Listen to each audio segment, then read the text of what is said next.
Hello and welcome. You're listening to the Herald's Unspun live podcast. Here I am joined by Andrew Learmonth, our political editor. I'm Hannah Brown, our political correspondent, and we are bringing you a very special episode on assisted dying as the vote is growing ever near. The vote we're expecting is on Tuesday on the assisted dying bill brought forward by Liam McArthur. MSPs will have the opportunity to vote on the general principles tomorrow. It's a big vote, isn't it, Andrew? Yeah, it is. And it's been a long time coming. I think Liam McArthur has been sort of talking about this bill for years now. We kind of had this thing where there's also a bill going through the Parliament in Westminster, but it's kind of been a bit more rushed through. So Kim Leadbeater took that off the back of the general election last year. The Holyrood, the Scottish Parliament, sometimes gets a bit of a bum rap when it's compared to Westminster, in terms of the scrutiny of legislation and stuff like that. Actually, I think Holyrood has done a better job here than has been we've seen down south in terms of the fact that it is there's been really sort of quite a lot of widespread consultation here. There's been a lot of scrutiny of the legislation as it is in the stage one, which has gone through the committee. The committee stage, the health committee, sort of spent a lot of time looking at it. So it's a long time coming, this vote, and I think we both spoke to people about it last week, and they told us it's going to be close. Yes. I think the time just now, as we record this podcast, we believe there are 54 MSPs who are going to vote in favour of it. Now, if all MSPs vote tomorrow, you need a simple majority of, I think, 64 to get it through. But I think we could probably expect a couple of abstentions. So actually, we could be really close to having the numbers to get it through already.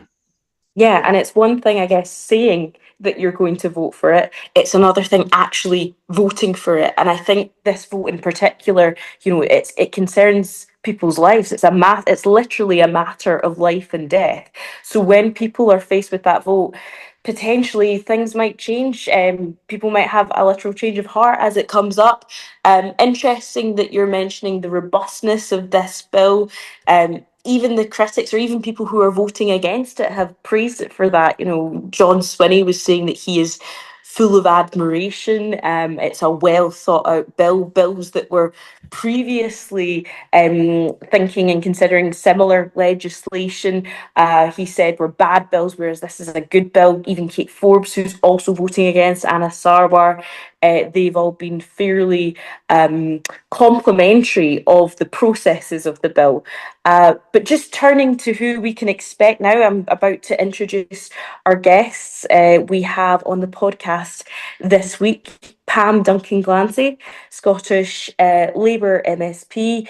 Andrew, you were chatting to Pam.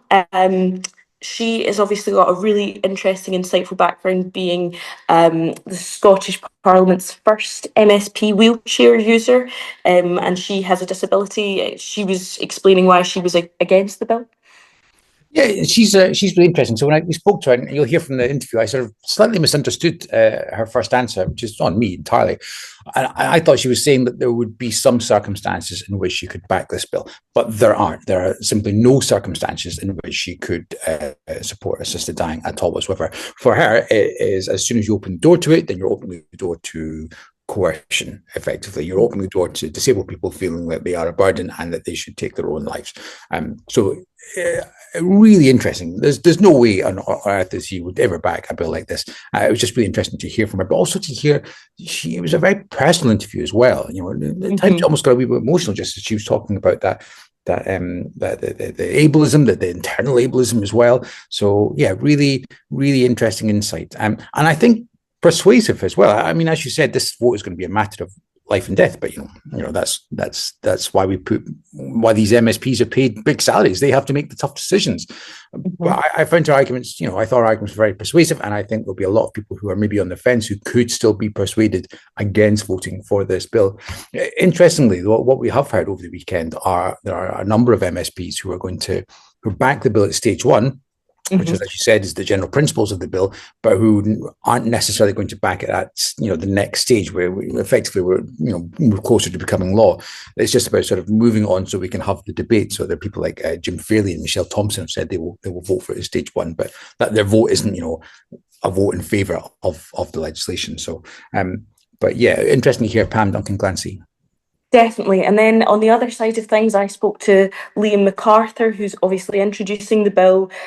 He, as you'll hear, says he has great sympathy with a lot of what Pam Duncan-Glancy is saying.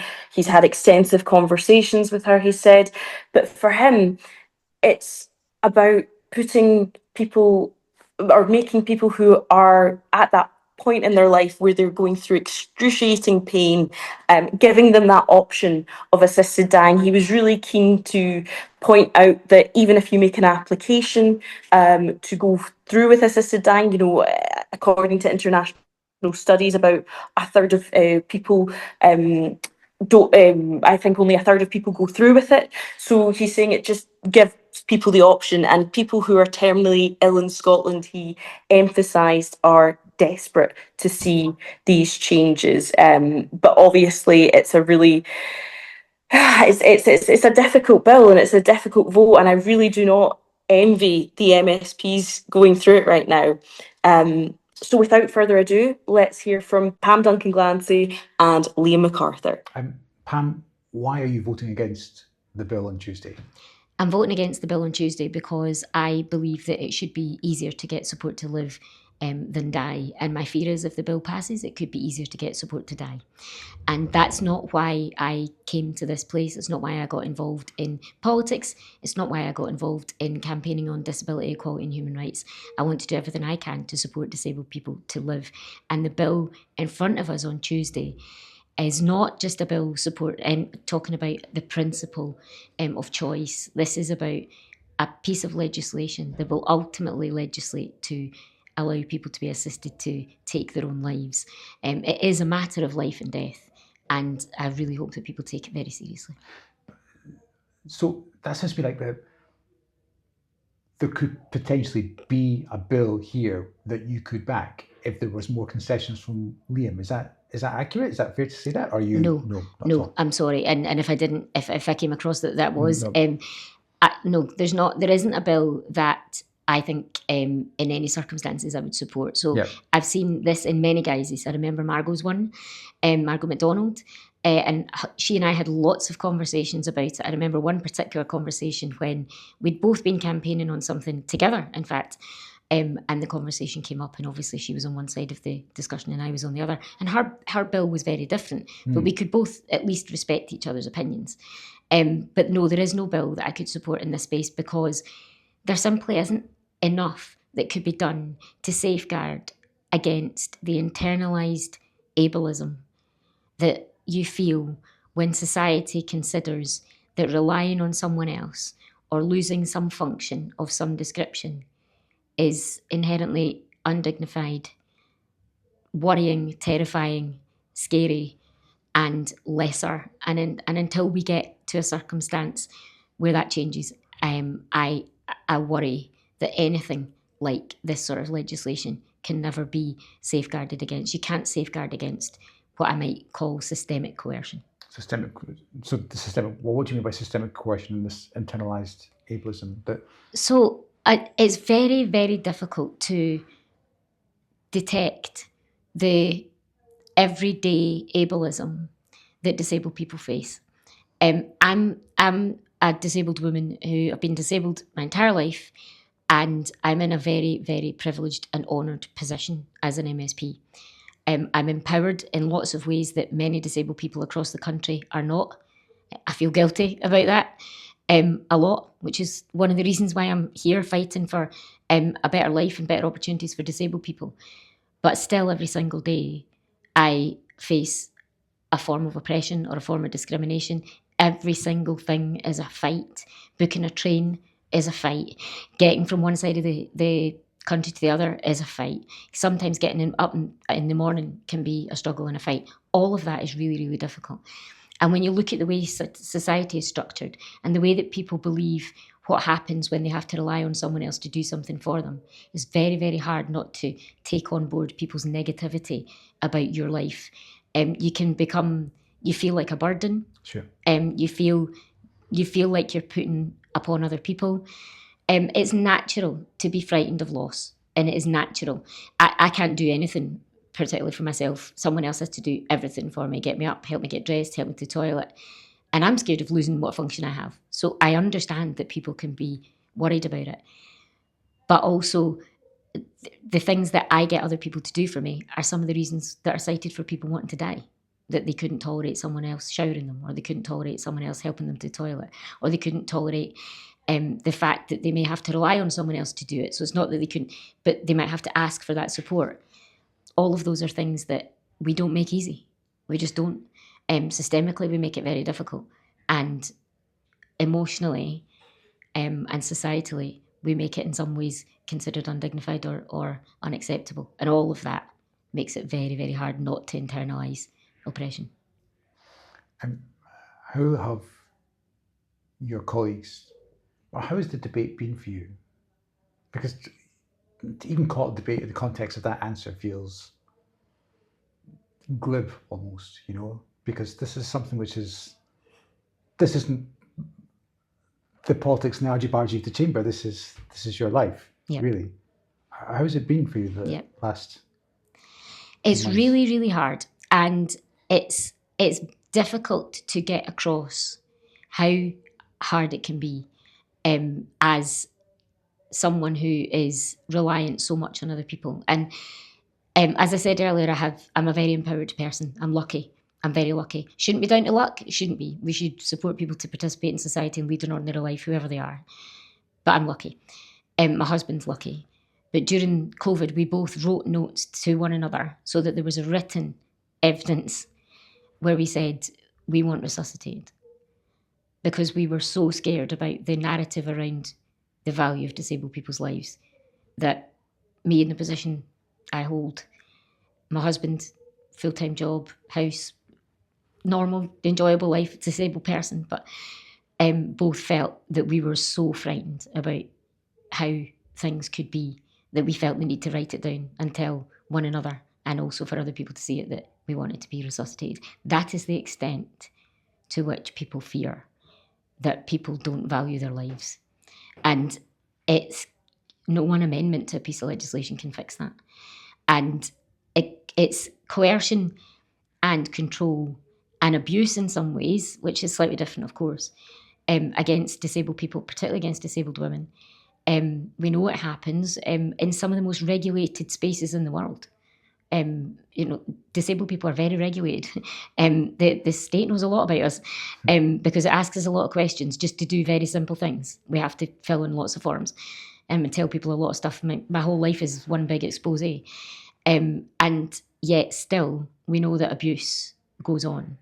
And if in that situation we can't protect against even pretty overt abuse or coercion, I just don't see how we can possibly begin to unpick systemic internalised coercion that could be a result of legislation like this, where there is an option which would mean it would be easier to die than to continue to live.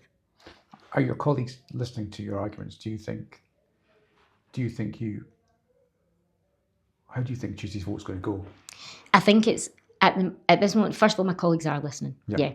And you spoke a moment ago about the kind of argy-bargy of politics and debate. And as much as this is a quite polarising at times, the debate has been very different to other issues that are polarising.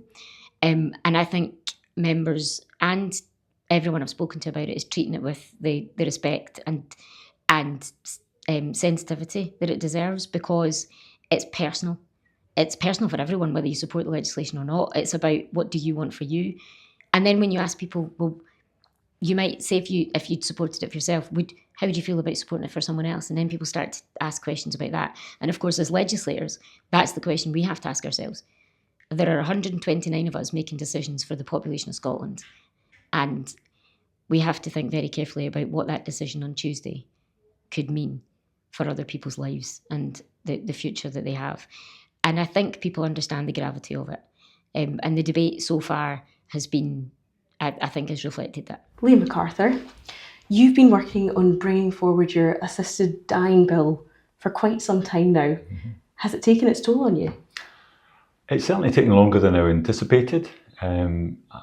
It's my first experience of taking forward a member's bill. I've obviously scrutinised many government bills and indeed many members' bills over the last 18 years, but it's been a very different experience bringing forward one of my own. I think I've found it reassuring in many respects. I think the process that the Scottish Parliament has in place for allowing backbenchers to bring forward important pieces of legislation is one of the real strengths. From launching the proposals for consultation back in 2021, it was perhaps unsurprising that the response to that was the highest there's been for any member's bill in the history of the Scottish Parliament, mm-hmm. around 14,000 responses. But I think it's a reflection of the interest there is in this issue.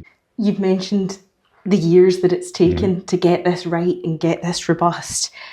So what keeps you going after all those years? What's the incentive to bring it forward? I think my belief that this is a change in the law that is long overdue. I think it's one, and I've said this on many occasions over the last 4 years, it's a change that once we introduce it, we'll wonder why on earth it took us so long to do so. It's an issue I care about passionately. It's one that I think matters more and more to more people who have their own personal experience of losing a close friend, family member to a bad death, and recognise that despite the very best efforts of palliative care, in which we need to invest more, there are those who are left with horrendous decisions at the end of life. Very many terminally ill Scots or those who have lost a family member to a bad death, who are desperate to see change, and however much you may be flagging from one day to the next, I think the knowledge that this is a change that they are desperately looking for and have been waiting for, I think, far too long, is enough to kind of get you pulling up the socks and getting on with it. People find themselves in, as I say, in an impossible situation at the end of life, where the choices available to them are increasingly limited. The level of control they have over what is happening is very, very limited. And the trauma that causes, not just for the individual, but as I say, for those that they leave behind, who very often that is their abiding memory for years to come. Those stories are they're seared into your consciousness. Many MSP colleagues have stories of their own and personal testimonies of losing a family member or a close friend to a bad death. And we need to listen to many voices in this debate. You mentioned colleagues who have their own personal experiences. One MSP who we've spoken to from Scottish Labour, Pam Duncan-Glancy, she's a disabled woman, and she's told us she fears self-coercion and internalised ableism could prevail if this bill is put on, is passed. Is this not a fear going ahead with this? I've had a number of conversations with Pam over the last 3 or 4 years. I'm genuinely enormously grateful to her for the time she spent talking to me about those concerns and more generally, I think concerns that those in the disability community feel. But you don't address those concerns by constraining the choice of terminally ill Scots to access an assisted death where they meet the criteria. I think there is a way through this debate to amplify those concerns. I can't see necessarily a way in the bill to address them. And I think if you look at the polling, support for assisted dying, as I say, is pretty consistent across the piece by geography, by age, by political affiliation, but also across the disability community. It's every bit as strong in that community as it is in the population at large. So we need to do more to address the concerns that Pam is quite rightly raising in the context of this bill. We need to get the detail right. If there are things at stage 2 that can be done that provide a degree more reassurance to Pam and others within that community, I'm very open to having those conversations and looking at the detail of amendment. I guess Pam Duncan-Glancy's main concern, and she's got a really good point when she says this, is that there's no real way of safeguarding self-coercion.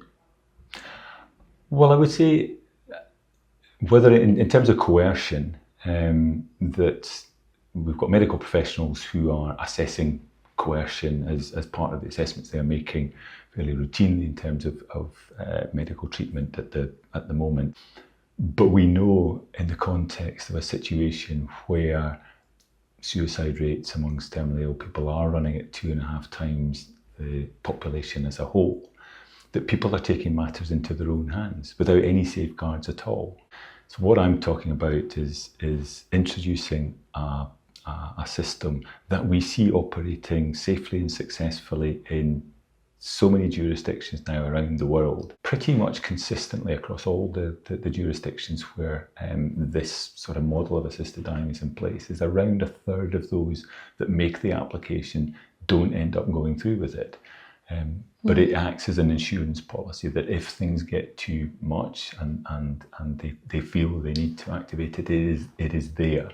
And it, in a sense, frees them up to live the rest of their life, whether it's measured in weeks or months or possibly years, safe in the knowledge that if they require it, it is there. At the moment we're outsourcing this, we're not putting in safeguards for those who are vulnerable at the end of life, and we know we're taking matters into their own hands. Far better to put in place a system we see working safely and successfully in so many jurisdictions now around the world, tailored to Scottish circumstances, but I see no reason why we can't do that.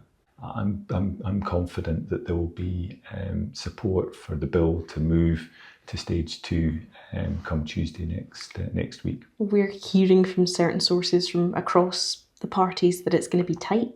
I would say that's probably true. I mean, I think that's always been likely, and it's, as I say, it's a fair step on from where we were last time round, where while we secured more support than was the case in 2010, we fell well short of securing a majority. So I hope that the majority it secures next Tuesday is as wide a majority as possible.